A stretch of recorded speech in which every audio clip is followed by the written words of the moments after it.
From the beginning, we've been saying on this program that if we are going to formulate a response to coronavirus, check it to see if it needs to be changed over time, adapted, we should be talking with the experts while doing so. I am not an expert, so we decided, you know what? We're going to bring on an expert, and that's what we've got for you now. Joining us is a risk and behavioral scientist on EcoHealth Alliance's Leadership Council, Dr. Shweta Chakraborty. Welcome back to the show. Thanks for having me. Great to have you here. We've been doing a bit of reading here at the show of some of the recent articles you've written, interviews you've done, and there's a couple different aspects of this we'd like to talk to you about. One is in terms of the sort of efforts that have been taken so far, the widespread, at least for several weeks, lockdowns and things like that. What have you made of the response that you've seen in various parts of the country? Would you say that it's sufficient? Are there places where it's gone too far? Right. So my stance on this hasn't changed from the beginning. We never had conclusive evidence that severe social distancing measures really makes any sort of change on the trajectory of the infectious disease. And that might be shocking for some people to hear, but all of the data that we're using is from the 1918 Spanish flu. That's over 100 years ago. We're talking about a time when women weren't allowed to vote. So society and human behavior has changed significantly in over 100 years. And none of that has been placed into whether or not some of these severe social distancing measures are going to do more net benefit than net harm. We have more recent evidence and analyses from more recent infectious disease outbreaks like MERS, like SARS, that some of these measures, like school closures, for example, again, have come out as inconclusive. So places like Sweden, which the rest of the world is looking at with a lot of alarm to say, how are you not putting these severe distancing measures in place? They're doing a much more moderated version. I would argue, as a risk scientist, that without a thorough risk-benefit analysis, we cannot be confident that there is more benefit than cost, that the cost of putting these measures in place aren't actually worse than the benefit to be attained from them. And that's something we're not going to really be able to know until months from now when we look back and really look at which combination of measures really worked and compare some of the policies across states. Like you said, it's been very disjointed. Some places are a lot more lax, some places are a lot stricter. And again, these measures really need to be based on the community transmission of the virus. We need to look at what the base rate statistics are on the ground before we just put some kind of overarching measure in place. It never made sense from the beginning. And human behavior is complex, and we're saying people are not adhering. Over time, people are going to increasingly stop practicing social distancing. And that's also something that never really got factored into the thought process when we thought about the policies that would make the most sense for this country. And so we really need to think about now moving from severe to moderated, because it's done a lot of harm. Well, it seems like that's the direction they're going in. So, like I said, I'm not an expert, but I do have some follow-up questions. So it seems to me, just viewing this as a person that's been going along with the lockdowns, I had no input on the creation of them. When I look at, like, time-wise, the spread of the disease before and after the lockdowns, in New York, we saw an explosion of cases and deaths, and it seems like since the lockdown has been put in place, it hasn't necessarily gone down drastically, but it also hasn't continued on the trajectory that it's on.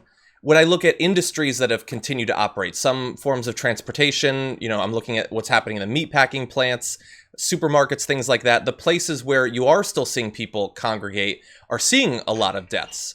So my question is, Are you saying that if New York had not instituted social distancing, that the same result would have come about, that we wouldn't have seen more infections or more deaths?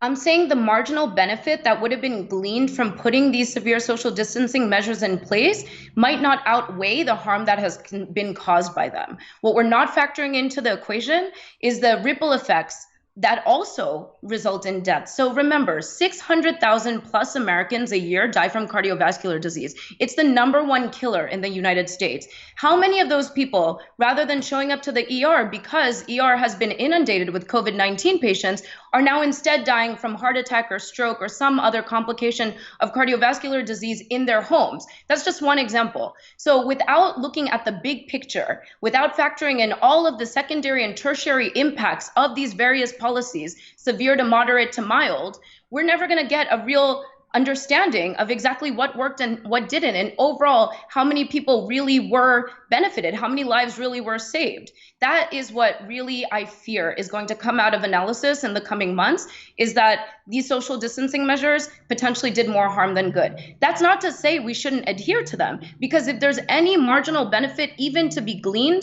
from practicing quarantine and lockdowns, then people have to comply, because without that, really, what was the point? So that's really important to remember. If we've made the decision to lock down, we really have to comply to it. Otherwise, it really won't be effective.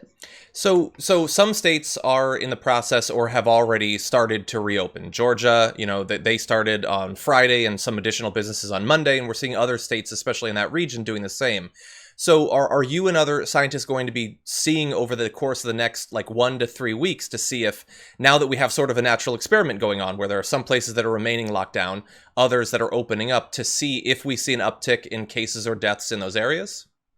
Oh, yes, 100%. I mean, this is what epidemiologists, virologists, social scientists, medical healthcare workers are all working together, hopefully working more together on than not. But that's ultimately what was missing in the beginning. In the beginning, we really just were listening to the epidemiology argument and the public health argument, which of course is the primary perspective when an emerging disease breaks. Right? We need to think about the primary impacts of an infectious disease, which is lives lost, and how to stop that from getting worse.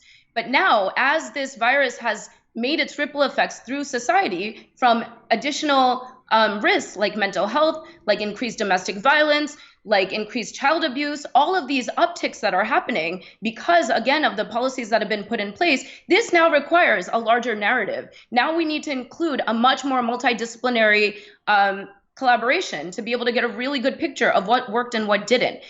Look, if another wave of COVID-19 comes, we are going to have to treat it in a way that is still going to be aligned to some parts of the society opening back up and the economy opening back up, because these severe social distancing measures were never going to be sustainable for months and months and months into a year. Not in a Western democracy where human behavior, again, is really complex. We're already seeing people no longer adhering, even in places like California, where there's been a lot of support for the policies in place. So this, unfortunately, I see is going to get worse.